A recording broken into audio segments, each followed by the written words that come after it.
guys, welcome to Clockwork Noodles for another breakdown of Undead Girl Murder Farce episode 12. There is one episode left. I did have to double check halfway through the episode when I thought they're gonna dump us on a cliffhanger. This really sucks. No, there is one more episode. There's actually 13. For some reason, I had it in my head there are 12. I'm thankful for that last episode because it needs more. It needs something more. I don't think it could have ended this episode. It really got away with it. So I'm glad there's going to be at least one more episode. I'd like a season 2. I'm not quite sure if there will be one, but I really hope so. Some season 2s are starting to be announced for the stuff that aired this season. Hopefully Undead Girl's going to be among that. Thank you guys so much for tuning in once again. I am now cramming right now. I'm cramming the editing done because I basically fly out tomorrow and I wake up really early to get to the airport. I am making sure you guys have your video. There's also a Clockwork rewind that I have managed to film and get done, and that is scheduled for your Saturday slot, so you're not missing out. That is your final Clockwork rewind. Do make sure you guys are subscribed because a lot now is going to happen. We've got the end of season coming out on the 25th. Top 3 anime, and that's also going to be where I give out some fun anime awards. And of course, we're going to have the new season flip. The new season roughly starts the end of the first week of October.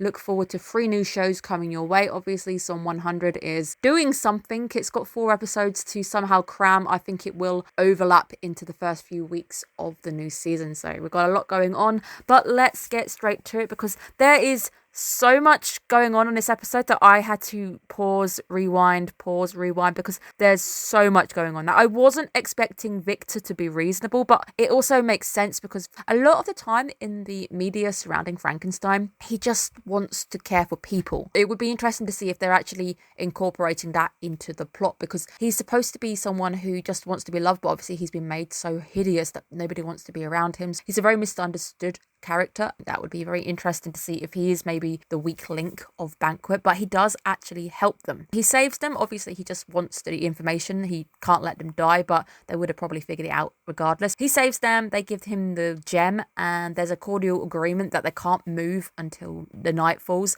because Camilla is with them. Now, I do wonder if the Camilla not being able to move really much during the day could be a weakness that we expose at some point. Doesn't really seem to be bothering her too much because she causes a lot of damage this episode. It could be something that maybe they work on a little bit later on. Now, I do wonder if a plan has been set in motion. Maybe 2 plans. One is Fall itself with Alma and then the guys going over. I don't know if that was planned. Maybe there's something there. But the second one is that Shizuka has been able to get Vera on board. If you have been watching, Tomo-chan is a girl. It's Tomo. And you can see it because it's basically a werewolf version. It's the same voice actor, red hair, the fangs still, bit of a tomboyish attitude, maybe a bit of typecasting. But I noticed it and I was like, oh my god, it is actually you. And now I just can't see nothing but Tomo. Shizuka has been able to convince them that, yeah, there is a cage user. We can solve this mystery. And obviously Vera's like, okay, fine, I will believe you. I'm going to go and get them. She's taking care to get them in and out of the village. But she definitely at least believes them about Shizuka because when she sees it, she's like, oh my god, you are actually a severed head. Wow. She definitely had this plan in action that she was going to try and get the cage user to the town to try and figure out the murder because Vera wants to know who it is. That does seem to have been solved. I haven't connected the dots, okay? There does seem to be dots connected right at the end for at least Aya, which is the main thing. So we're going to have our big reveal next week. The more this case kind of wrapped up and the more there was interconnecting stuff,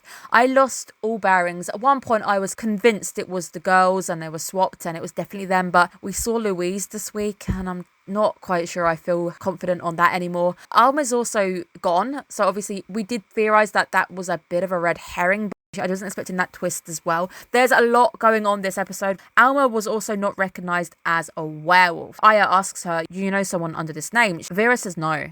Either she was actually lying and she's not a werewolf, or she's a werewolf from somewhere else, because I don't know if there's more werewolves in the world. I don't understand werewolves enough to know if there's another pack, because I know they're pack animals. There doesn't have to be just one pack in the world. Or maybe she really is lying and we know there's a red herring and somebody was transforming instead and it wasn't her. I don't know. I really thought that sounded like it had some weight to it, but now I don't think it does. The hidden chamber does, of course, link the 2 villages together. I suspected something like this. I knew there'd be a way to get down the falls without actually traversing the falls.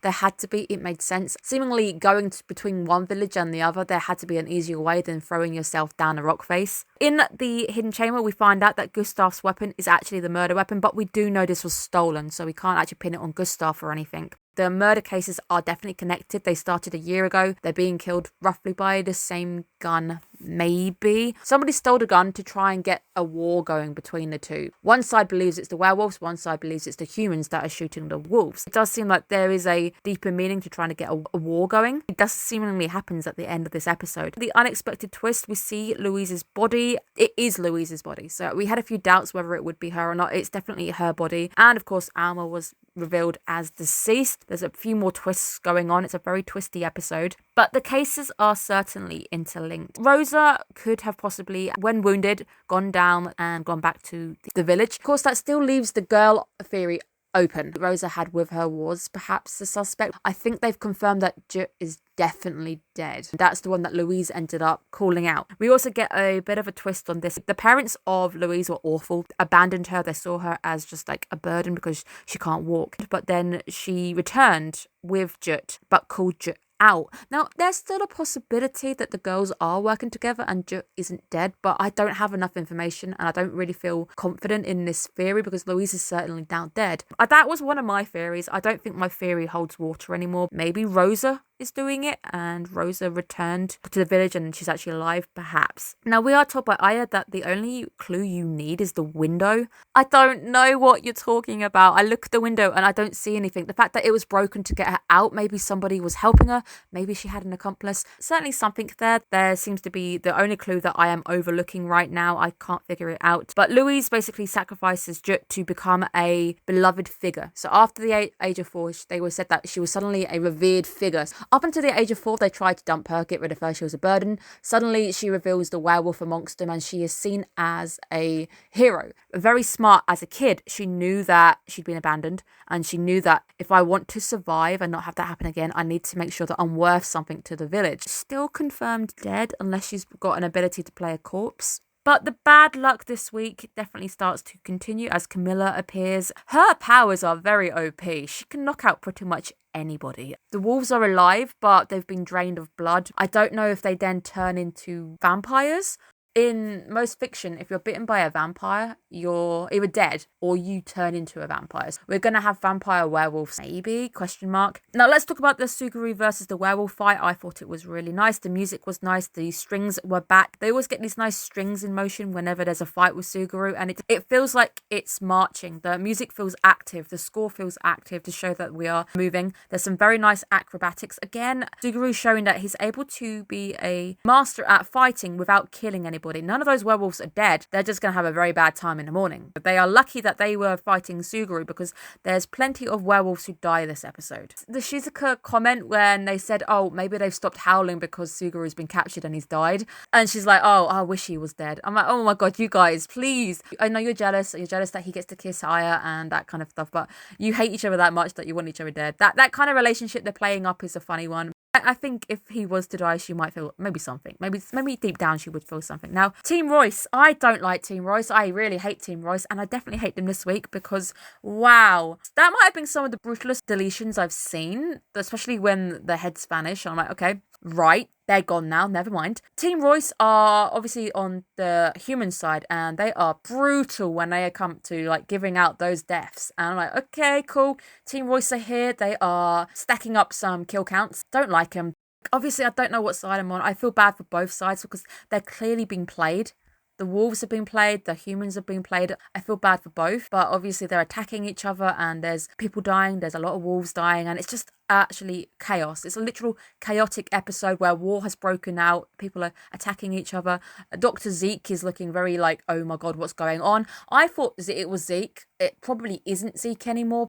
One point was 100% that he was doing like medical stuff and I don't know, it seems like it's revenge now. Whatever it is, they clearly want to pit the two against each other, but I don't know for what purpose. What do you achieve if they wipe each other out? It would also come to my mind that Team Cage had left the opening on purpose. They saw the opening was there.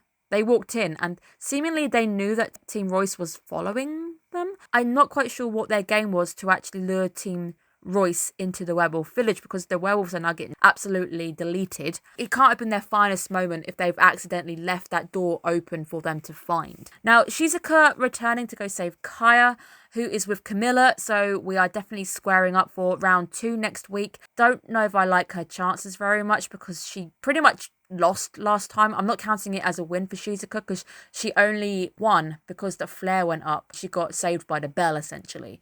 I don't like her chances, so she's up against Camilla again. Wrapping up now, we've got so much going on. Obviously, Banquet have just arrived. Team Royce versus Banquet, maybe? I don't know if they're on the same side, but it would seem not because one of them says to Victor, "You make me sick." So there's still this thing where Team Royce are very much, we don't like monsters, we don't like anything that is weird and looks funny, so I don't think they are on the same side. We might get to see Team Royce versus Banquet, which I am all for because I don't like either of them. Shizuka versus Camilla, I'm nervous. I don't want Shizuka to get hurt. I also, because I'm studying Japanese at the moment, I have learned that Shizuka is quiet. Such a good name for Shizuka who doesn't say anything. Her gag is that she doesn't talk, so people think she's Aya. But yeah, Shizuka is a word for quiet. Don't know how Aya has solved it, but she's dug around. Don't know what she's dug up. Maybe it's bones, maybe there's a skeletal remains of a kid, but maybe the mum's not found, maybe it's Rosa, maybe they found Rosa's remains and it's the other way around, not sure. So she's found something in the ground that she has managed to solve it. How is she going to now tell everybody the results because they're killing each other? Full on civil war going on there, attacking each other. Everyone's probably going to be dead by the time she actually gets to them and says, "Hey, I figured it out." Very chaotic episode. Obviously, they're pulling out all the stops because we're about to end the season. We are sitting on a very high score, nearly at 7.9 now. It fully deserves it. I honestly think this was the dark horse of the season. Nobody really thought much of it, and now it's coming back to make a really strong appearance. Every single episode has been pretty much solid. There's been some episodes where not a lot's happened. We are wrapping up for one hell of a season. Really hope at some point we get a green light for a second season. I've had so much fun with this one. Very happy we've got one more episode next week. I'm also glad it's not this week because I wanted to give this show the proper outro it deserves. With me flying out, I'm trying to keep this as short and sweet as possible. I will see you guys one more time next week on Saturday for the wrap up of Undead Girl Murder Farce. Thank you so much. Bye bye.